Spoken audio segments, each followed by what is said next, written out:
எல்லாருக்கும் வணக்கங்க. எல்லோரும் நல்லா இருக்கீங்களா? இந்த வீடியோ வந்து எப்போ எடுத்ததுன்னு பார்த்தீங்கன்னா, செவ்வாய்க்கிழமை எடுத்த வீடியோ. செவ்வாய்க்கிழமை தான் இந்த வீடியோ வந்து எடுத்தது, காலையில் எடுத்தது. இது வந்து பார்த்திங்கன்னா நைட்டு ஃபுல்லாக பாத்திரம் நிறையா இருந்துச்சு.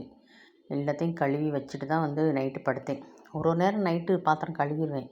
ஒரு நேரம் பார்த்திங்கன்னா ரொம்ப டயர்டாக இருந்துச்சு, முடியலை அப்படின்னா சில நேரங்களில் வந்து நான் கழுவ மாட்டேன். அப்படியே தூக்கி சிங்கில் வைக்க மாட்டேன், சும்மா வெளியில் அப்படியே வச்சு விட்ருவேன்.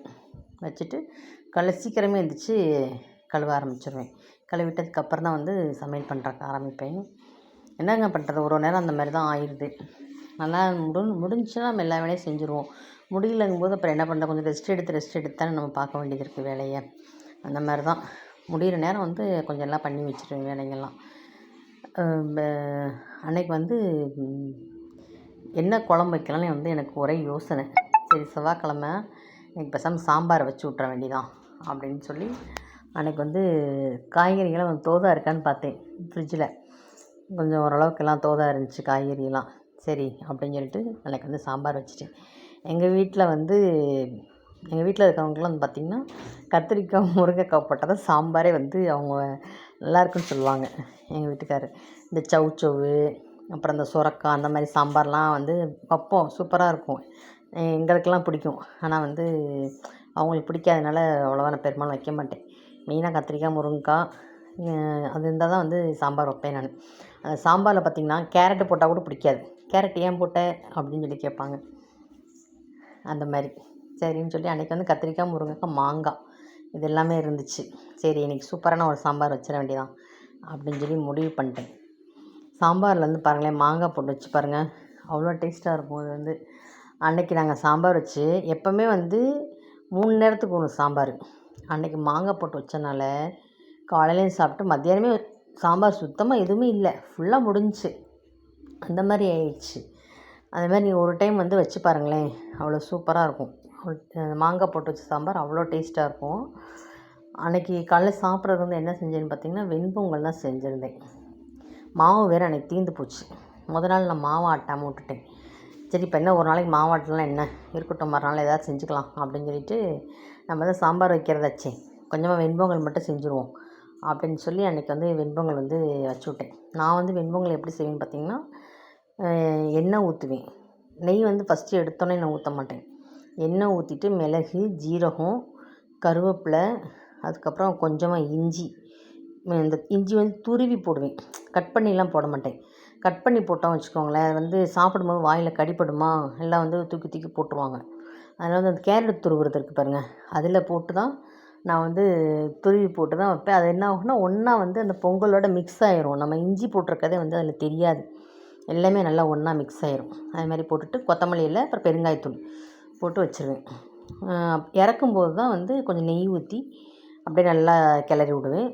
சூப்பராக இருக்கும். நீங்களும் கொண்டு அந்த மாதிரி வச்சு பாருங்கள். அப்புறம் வந்து சாம்பாருக்கு வந்து மிளகாத்தூள் வந்து நான் என்ன போடுவேன்னு பார்த்திங்கன்னா, நான் வந்து வியாபாரத்துக்கு வீட்டுக்கு இல்லை மொத்தமாக அரைச்சி வச்சுருப்போம் பாருங்கள், அதிலேருந்து கொஞ்சமாக எடுத்து ஒரு டப்பாவில் நான் வந்து போட்டு வச்சுக்கிடுவேன்.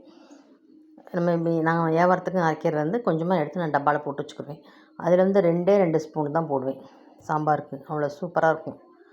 அது போட்டு தான் எப்போவுமே நான் வைக்கிறேன். சாம்பார், புளிக்குழம்பு 2க்குமே வந்து நான் ஒரே மிளகாத்தூள் தாங்க யூஸ் பண்ணுவேன்.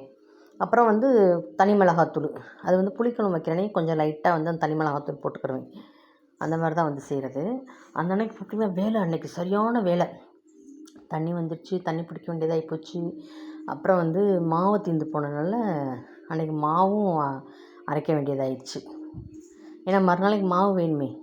அன்றைக்கி நைட்டு பொங்கல் செஞ்சேன். மறுநாள் வந்து என்ன பண்ணேன்னா சப்பாத்தி போட்டேன். சப்பாத்தி போட்டு திருப்பி அதுக்கு ஒரு குருமா வச்சேன் நைட்டு, அதை வச்சு சாப்பிட்டுட்டோம். அப்புறம் வந்து நாங்கள் வந்து இந்த இட்லி பொடி மிளகாத்தூள் பிஸ்னஸ் பண்ணுறதுனால அதுக்கெலாம் வேறு கொஞ்சம் சரக்கு ரெடி பண்ண வேண்டியது இருந்துச்சு. அந்த வேலையை வேறு கொஞ்சம் பார்த்தேன். அதுக்கடுத்து தண்ணி பிடிக்க வேண்டிய வேலை வந்துடுச்சு. தண்ணி வந்துடுச்சு, தண்ணி பிடிச்சேன். தண்ணி வந்து ரொம்ப 10 குடம் அந்த மாதிரிலாம் பிடிக்க மாட்டாங்க. ஒரு நாள் விட்டு ஒரு நாள் தண்ணி வரும். 3 குடம் இல்லை 4 குடம் பிடிப்பேன், அவ்வளோதான். மற்றபடி வேறு எதுவும் ரொம்பலாம் வந்து தண்ணி பிடிக்கிறதில்ல. எங்களுக்கு தண்ணி மேலேயே வந்துடும். புழங்குறதுக்கு எல்லாத்துக்குமே வந்து மேலேயே வந்துடுறனால குடிக்கிறதுக்கு சமையல் பண்ணுறதுக்கு இது 2க்கு மட்டும்தான் வந்து தண்ணி பிடிக்க வேண்டியது இருக்கும். அதையும் பிடிச்சி வச்சுட்டு மாவாட்டி வச்சு இத்தனை வேலை பார்த்தால செம்ம டயர்டாயிடுச்சு. அதுக்கப்புறம் என்ன பண்ணேன்னா கொஞ்ச நேரம் படுத்து ரெஸ்ட் எடுத்தேன். நான் அடுத்த வேலையை பார்க்கணும் அப்படின்னு சொல்லிட்டு மணி 10 மணி ஆச்சு. தண்ணி நின்று போகிற டைம் ஆகிடுச்சு. அப்புறமே தண்ணியை பிடிச்சிட்டு வந்து வச்சுட்டு காய்கறியை வாங்கிட்டு வந்தேன். அந்த காய்கறிகளை பூரா க்ளீன் பண்ணி வச்சேன். அதை முடித்ததுக்கப்புறமா அன்றைக்கி வந்து சாம்பாருக்கு சைட் டிஷ் என்ன வச்சேன்னு பார்த்திங்கன்னா உருளைக்கிழங்கு தான். சூப்பராக இருந்துச்சுங்க அந்த உருளைக்கிழங்கு டேஸ்ட்டு. அப்புறம் முறுக்கு போட்டேங்க. முறுக்கு மாவு எப்போயோ அரைச்சி வச்சது, அதை கொஞ்சம் போட்டேன். இந்த மாதிரி தாங்க என்னோடய வேலைகள்லாம் வந்து அன்றைக்கி முடிஞ்சிச்சு. நல்ல வேளை நான் மறுநாள் முறுக்கு போட்டேன். முதல் நாள் போட்டு தான் செம்மையாக மாட்டியிருந்திருப்பேன். ஓகேங்க, இந்த மாதிரி தாங்க அன்றைக்கி டே வந்து எனக்கு போச்சு. இன்னும் நெக்ஸ்ட் வீடியோவில் நம்ம பார்க்கலாம். டாட்டா பாய்.